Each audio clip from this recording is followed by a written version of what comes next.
আসসালামু আলাইকুম। গল্পের আলাপন চ্যানেলে আপনাদের স্বাগতম। পড়ছি পুষ্প প্রণয় ধারা। লেখনীতে মিম আক্তার। পর্ব সংখ্যা ১৬। আলী সওদাগর নিশ্চুপ হয়ে গেলেন। শিহাব আবার অমায়িক মুচকি হেসে যেতে যেতে বলল, চলেন মামা, মেয়েকে আংটি পরানো হবে, আর সামাজিক বাবা থাকবে না, বড্ড বেমানান লাগবে। আজ রাতে ইরার গায়ে হলুদ।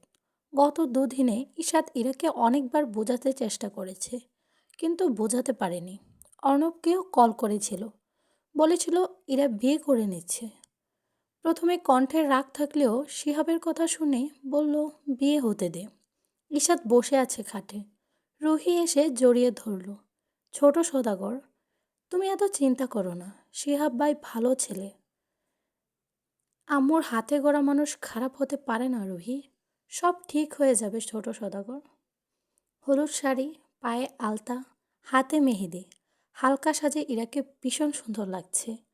পাশে বসে আছে মীরা, উষা, রিমি।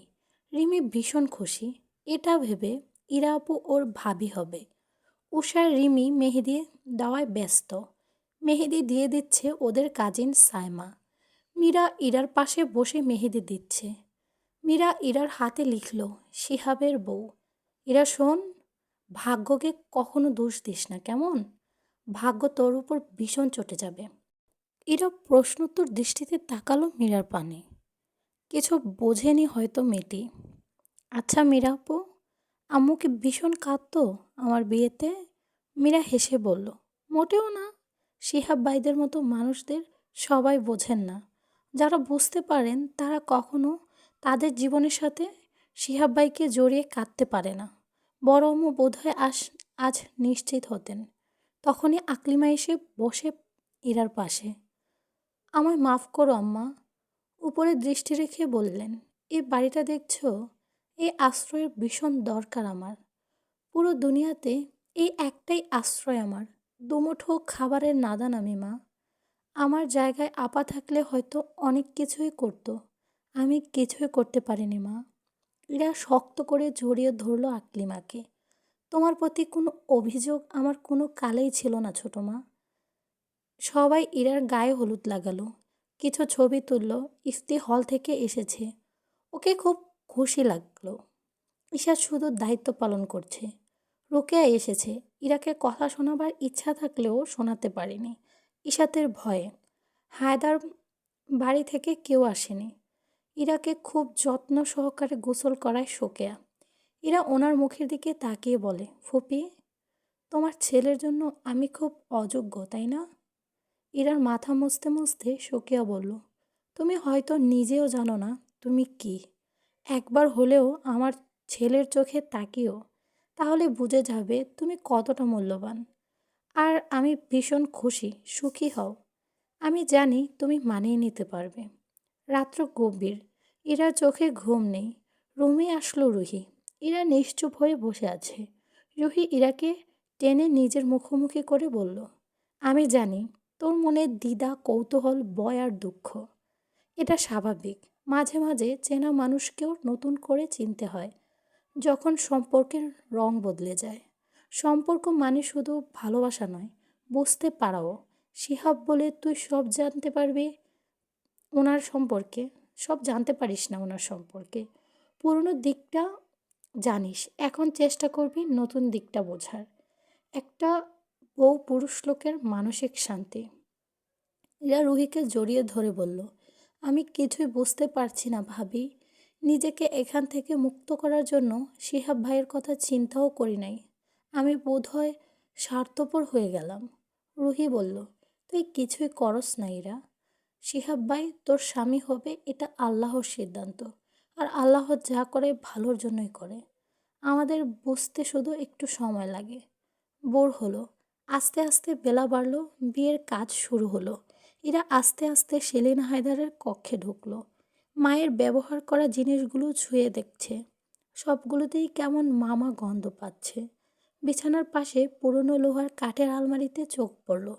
বালিশের নিচে চাবিগুলো দেখে নির্দিষ্ট চাবিটা ঘোরাতেই আলমারিটা খুলে গেল। আলমারির ভেতরে ঘ্রাণটা, এরা জোরে নিঃশ্বাস নিল। কাপড়গুলো সারিবদ্ধভাবে ভাঁজ করা। অনেকগুলো নকশি কাঁথা। মায়ের শাড়িগুলো হাত বুলিয়ে দিচ্ছিল ইরা। একটা ডায়েরি দেখে টান দিতেই হালকা একটা আতরের ঘ্রাণ বেরিয়ে এলো। দেখলো একটা কালো ডায়েরি। তখনই মীরা ডাকছে, তুই এখানে? আর তোকে আমি সারা বাড়ি খুঁজছি। শিহাব ভাইদের থেকে বিয়ের আসবাব পাঠানো হয়েছে। চারিদিকে আত্মীয় স্বজনের কোলাহল, নানান মানুষের নানান কথা। 40 দিন যেতে না যেতেই মেয়ের বিয়ে। আবার কেউ কেউ বলছে ছেলে তো এ বাড়িতেই দেখা যায় মাঝে মাঝে। সম্পর্ক হয়েছে হয়তো। আমরা মানুষ খুবই অদ্ভুত। সৃষ্টির সেরা জীব হয়েও কাজ করি কীট পতঙ্গের মতো। মীরা ইরাকে সাজাচ্ছে মন দিয়ে। লাল শাড়ি, হালকা গয়না, হালকা সাজে ইরাকে ভীষণ সুন্দর লাগছে। ইরা ঘোমটা মুখের কাছে টানতেই মীরা বলে ওঠে, তোকে একটু দেখতে দে, আমার ভীষণ প্রিয় তুই। এরা মীরার চোখে তাকালো। কি যেন হারিয়ে ফেলছে মীরা।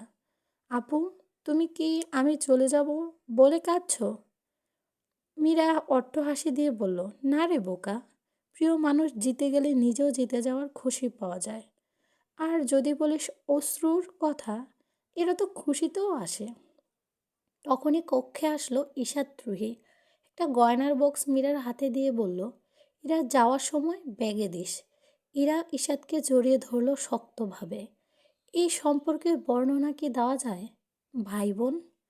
ঈশাত চোখের পানি বাদ মানল না। আমি তোর জন্য কিছুই করতে পারলাম না। ভাইকে মাফ করিস। দোয়া করি তোর জীবনের পৃথিবীর সব সুখ নেমে আসুক। নিজেকে কখনো একা মনে করিস না। কখনো ভুলে যাস না তোর ভাই সব সময় তোর পাশে আছে। ইরা শুধু কাঁদতে থাকে। রুহি মীরাও কাঁদছে। ঈষৎ বলল, আজ আমার বোনটাকে ভীষণ বড় লাগছে, মাশাল্লাহ। তখনই রুমে ঢুকে ইফতি।